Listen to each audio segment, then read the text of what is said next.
جا رہے تھے تو آپ کو ایک گھر کے آگے سے اندر گھنگروؤں کی آواز آئی کہ میوزک کی آواز آئی. دروازہ بند تھا, آپ دیوار پھلانگ کے اندر چلے گئے.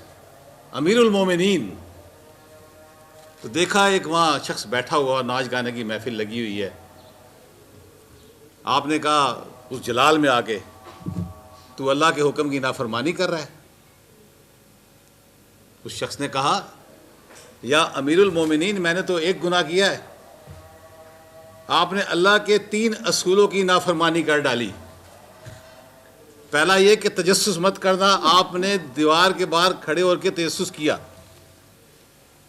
دوسرا یہ کہ اللہ نے حکم فرمایا کہ کسی گھر میں بغیر دروازہ کھٹکائے بغیر اجازت کے داخل نہ ہو, اور اگر کوئی جواب نہ دے تو تمہارے لیے بہتر ہے واپس لوٹ جاؤ. آپ نے وہ نہیں کیا. تیسرا, آپ میرے گھر میں دیوار پھلانگ کے داخل ہوئے. چوتھا, اللہ تعالیٰ ستار العیوب ہے, وہ عیبوں پہ پردہ ڈالتا ہے, اور آپ میرے عیبوں کو اجاگر کر رہے ہیں. کہتے ہیں امیر المومنین اسی قدموں سے واپس لوٹ گئے. تو کیا سبق ملا؟ سبق یہ ملا کہ کوئی بڑا ہو یا کوئی چھوٹا ہو,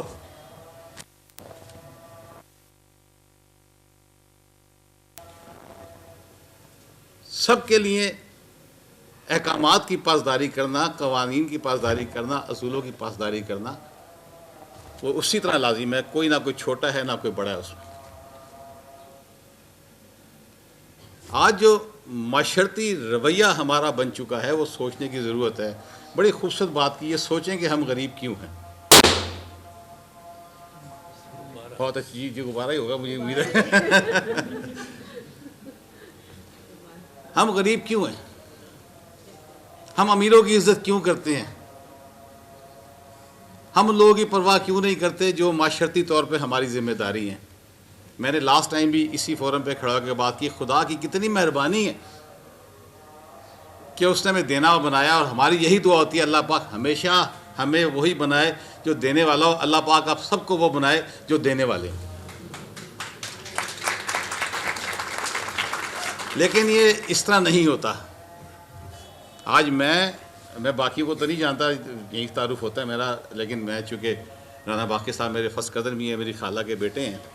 آج آپ ہمیشہ دیکھ رہے ہوں گے ہم بڑے ویل آف, ایک بڑے اچھے ماحول میں. یہاں آپ ذرا اس جد و جہد کو دیکھیے جو ہمارے والدین نے کی تھی جب وہ مائیگریٹ کر کے آئے تھے.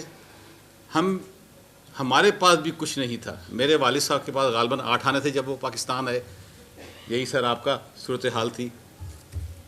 لیکن ایک چیز طے کر لی تھی کہ اولاد کو پڑھانا ہے. حالانکہ ہم چاہتے تو جو ہمارے باقی پوری فیملیز میں کاروباری حالات تھے, ہم بھی شاید کاروبار اسٹارٹ, لیکن والدین نے طے کیا پڑھانا ہے. لنڈے کپڑے پہنے, ٹاٹوں کے اسکول پہ پڑھے, ٹیچر کی مارے کھائی, 5-5 کلومیٹر 6-6 کلومیٹر بھاری بستے لے کے گئے.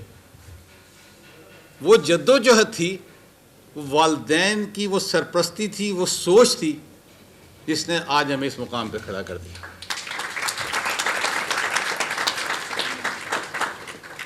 تو وہ جو معاشرتی ذمہ داری ہے, جس طرح ابھی انہوں نے کہا کہ ماں باپ کی جو ذمہ داری ہے وہ تربیت کی.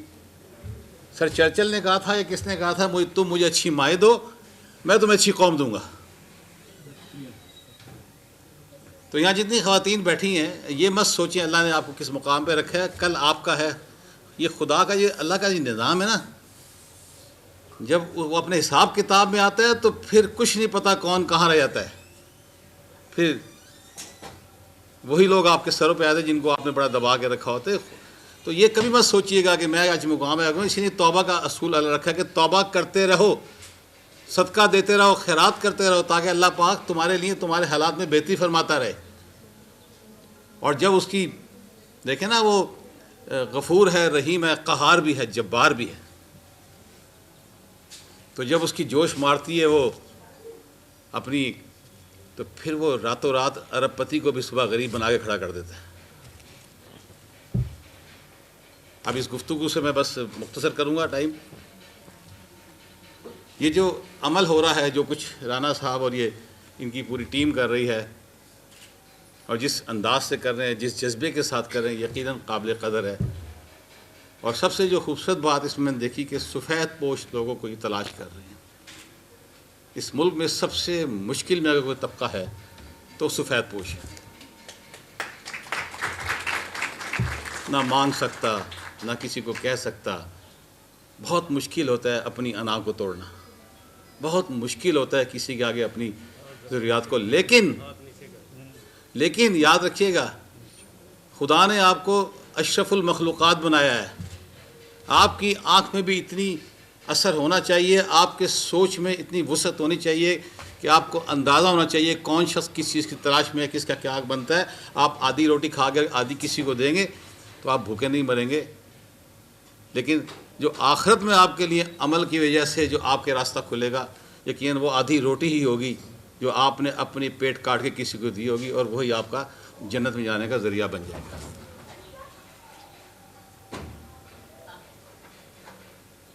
تو سر، میں آپ کو ریئلی خراج تحسین پیش کرتا ہوں. آپ نے ہم جیسے لوگوں کو موقع دیا کہ ہم بھی آ کے اس میں شامل ہو سکیں. آلدو ہماری کوئی کنٹریبیوشن تو نہیں ہے، لیکن میرا ایمان ہے نیکی کے درجات ہوتے ہیں. نیکی یہ نہیں ہوتی کہ میں نے آپ کو 4 پیسے دے دیے تو نیکی ہوگی. میرا رانا صاحب کا مجھے فون کرنا نیکی کا یہ بھی عمل تھا. مجھے ریکویسٹ کرنا، میں نے کہا میں آؤں گا، یہ بھی نیکی کا عمل تھا. اور میں آ گیا، یہ بھی ایک نیکی کا عمل ہے. مت سوچئے گا کہ نیکی کے لیول کیا ہے. جتنی کر سکے کر دیجئے. اللہ کا وعدہ ہے کہ تم میرے لیے 1 کرو، میں تمہارے لیے 70 گنا کروں گا.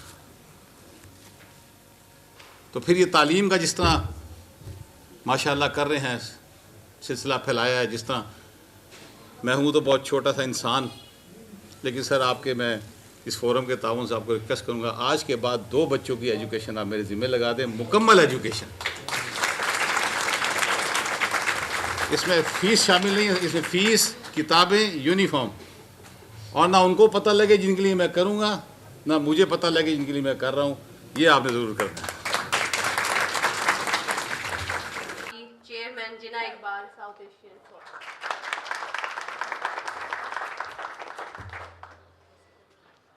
بسم اللہ الرحمن الرحیم. معزز مہمانان خصوصی، خواتین و حضرات، السلام علیکم.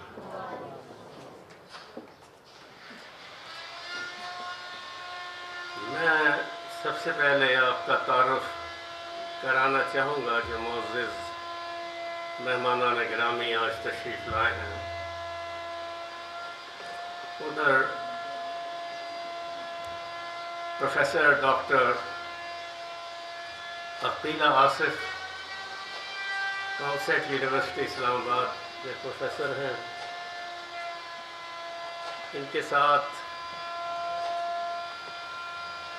کرنل بختیار حکیم صاحب اور ان کی اہلیہ تشریف فرما ہے. پھر معزز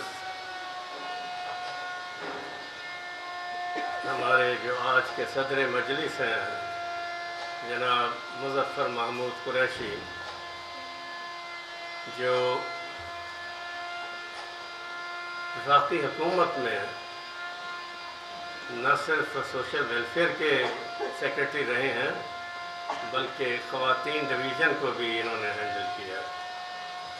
تو ان کا آنا ہمارے لیے باعث افتخار. ان کے ساتھ بیٹھے ہیں جسٹس ریٹائر سہیل ناصر صاحب، جنہیں اب بہت ہی اہم ڈیوٹی دی گئی ہے، deputy chairman national accountability bureau, قومی احتساب بیورو، جس کی آج کے دور میں اہمیت اور زیادہ ہو گئی ہے. پھر آخر میں تشریف فرما ہے کموڈر شاہد نواز صاحب، جو بہریان یونیورسٹی میں پروفیسر کے طور پہ بھی اہم ذمہ داریاں سر انجام دے رہے ہیں. تو میں ان کا سب کا شکر گزار ہوں کہ جناح اقبال فورم کے ساتھ ان کا تعاون ہمیشہ سے ہے اور انشاءاللہ رہے گا.